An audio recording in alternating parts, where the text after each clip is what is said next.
त्यामुळं मीडियाच्या मित्रांना माझी विनंती आहे, जनतेला माझी विनंती आहे की पोलिसांना अधिक पद्धतीने पुरावे मिळवून देणे। खासदार बोंडे साहेबांनी आरोप केला आहे की 350 व्हिडिओ आणि 180 पेक्षा जास्त पीडित आहे, तर त्याचं काय कारण तसे पुरावे आले नाही आमदार साहेबांनी। आज बोंडे साहेबांच्या म्हणण्याचं त्यांच्याकडे काही पुरावा असेल किंवा त्यांच्याकडे काही गोष्टी असतील त्या पोलिसांना दिल्या पाहिजे।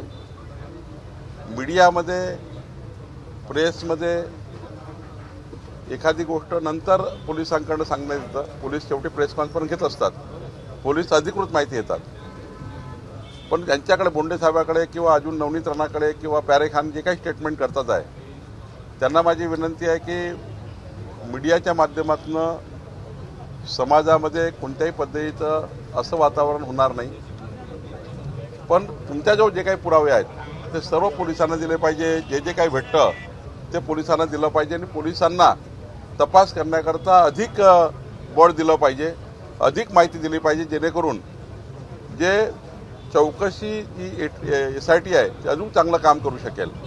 आपण मीडियामध्ये स्टेटमेंट करून पोलिसांच्या चौकशीला भरकवणं नाही किंवा SITला भरकवणे हे काम कुणी करू नये।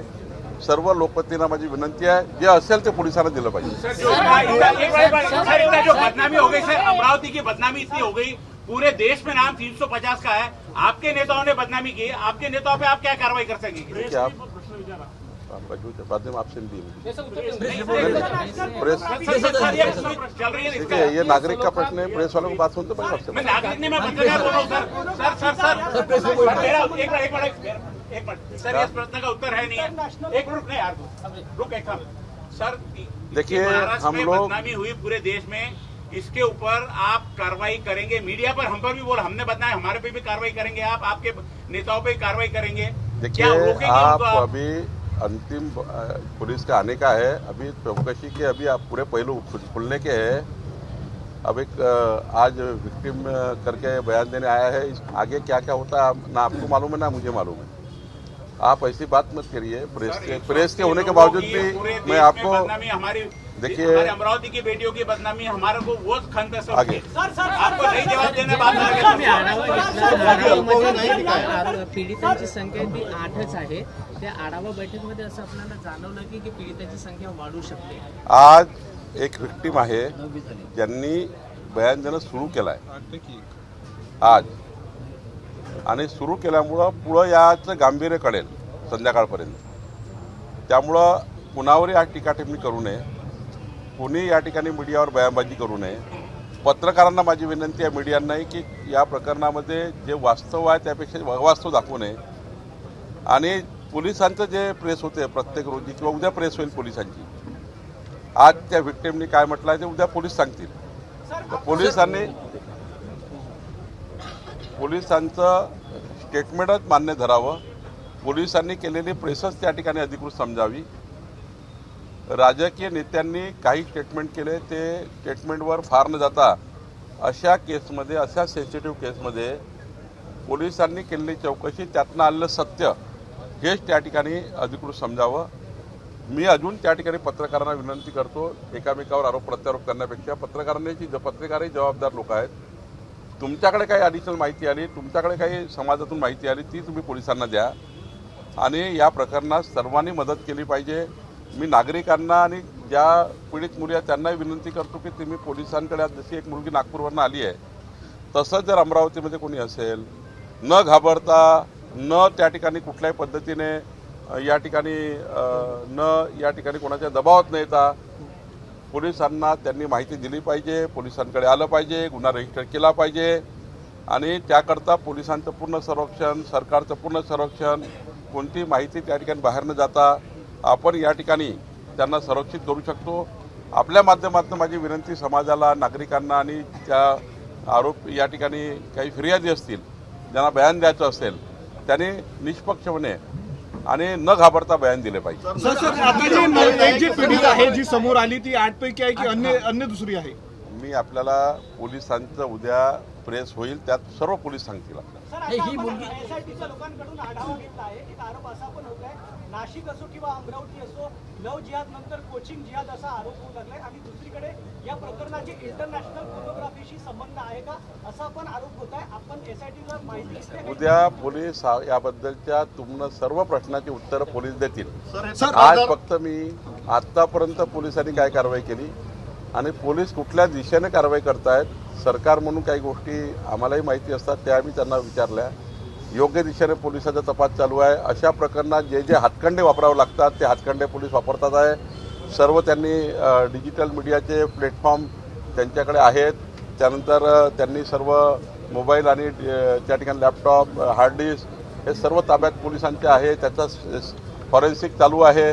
त्यामुळं मला असं वाटतं की यामध्ये खूप काही प्रश्न उत्तर करण्यापेक्षा उद्या पोलिसांची प्रेस होईल त्यामध्ये तुम्हाला अधिक कळेल. सर आरोपीला कुठली जात नसते किंवा मग पीडित तरुणीलाही जात नाही. अल्पसंख्याक आयोग तुमच्या राज्य सरकारचा आहे. प्यारेखान म्हणतात की सर्व मुस्लिम मुले आहे, पण दुसरीकडे तुमचे जे भाजपचे नेते आहेत नवनीत राणा असतील किंवा बोंडे यांनी सुरुवातीपासून म्हटलं की आमच्या मुली सर्व यामध्ये हिंदू मुली आहे आणि बुरखीवाली एकही नाही. कसं पाहताय आपल्याकडे? असं आहे, मी वारंवार सांगतो की मीडियासमोर स्टेटमेंट करणारे कोणी असो, माझी सर्वांना सूचना आहे, विनंती आहे, जोपर्यंत पोलीस अधिकृत स्टेटमेंट मीडियाला करत नाही किंवा अधिकृतपणे सांगत नाही तोपर्यंत तो भारतीय जनता पार्टीचा असो, काँग्रेसचा असो, कुठलाही नेता असो, त्यांनी अशा प्रकरणाची सेन्सिटिव्हिटी लक्षात घेता, संवेदनशीलता लक्षात घेता. कारण अशा प्रकरणात तुम्ही जास्त बोलाल तर जे व्हिक्टिम्स आहे ते घाबरतात पोलिसाकडे येण्याकरता. तुम्ही राजकीय स्टेटमेंटमुळे घाबरतात, समाजामध्ये वेगळा त्या ठिकाणी मेसेज जातो.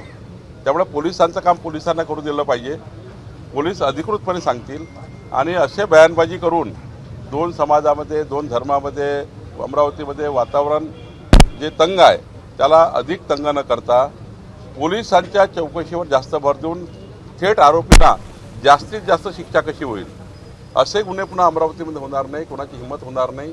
याकरता करावयाची कारवाई ही सरकार जे करताय किंवा आपण पोलीस करताय त्याबद्दल जास्त लक्ष दिला पाहिजे. आणि कुठल्याही स्टेटमेंटनी इन्क्वायरीवर किंवा समाजामध्ये तेढ निर्माण होणार नाही याची काळजी सर्वांनी घेतली पाहिजे.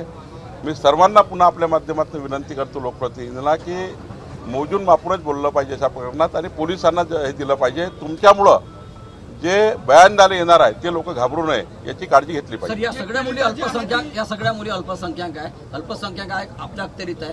या मुलींना पुढे आणण्यासाठी किंवा व्हिक्टीम बनवण्यासाठी बयान देण्यासाठी पुढे आणणार आहेत काय? संपूर्ण पोलिसांनी सर्व हातखंडे जे पोलिसांचे आहेत सरकारच्या माध्यमातून ज्या गोष्टी कराव्या लागतात आणि तुमच्या माध्यमातून मी विनंती करतो आहे की व्हिक्टीम जे आहेत त्यांनी कुठलाही भीती बाळगू नये. त्यांच्या नावाचा कुठलाही चर्चा होणार नाही. त्यांनी कुठल्याही पद्धतीने या ठिकाणी घाबरू नये. अशा प्रकरणामध्ये अशा दुबार घटना घडू नये म्हणून व्हिक्टीमनी समाजाला सहकार्य केलं पाहिजे, पोलिसांना सहकार्य केलं पाहिजे. आणि काही त्यांना कुठलीही भीती किंवा कुठल्याही त्या ठिकाणी पुढच्या काळात त्यांचं काही वाईट होईल याची काळजी त्यांनी करू नये. सर्व व्हिक्टीमनी जसं आता नागपूरची एक मुलगी आली आहे तसंच सर्वांनी अमरावतीमध्ये पुढाकार घ्यावा आणि ज्या व्हिक्टीम आहे त्यांनी जास्तीत जास्त पोलिसांना आपले बयान द्यावे जेणेकरून असा तपास पुढे जाईल आणि खरंच त्या ठिकाणी आरोपीला कठोर शिक्षा होईल.